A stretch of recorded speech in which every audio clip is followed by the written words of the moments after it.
వయసుతో వసంతమాడి వరించెలే సరాలతో మిలా మిలా హిమాలే జల జల ముత్యాలుగా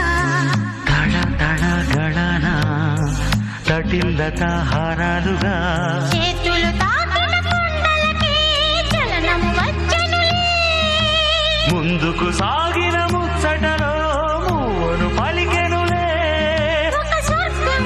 తల వంచి ఇలా చేరే క్షణాలలో అందాలలో అహో మహోదయం భూలోకమే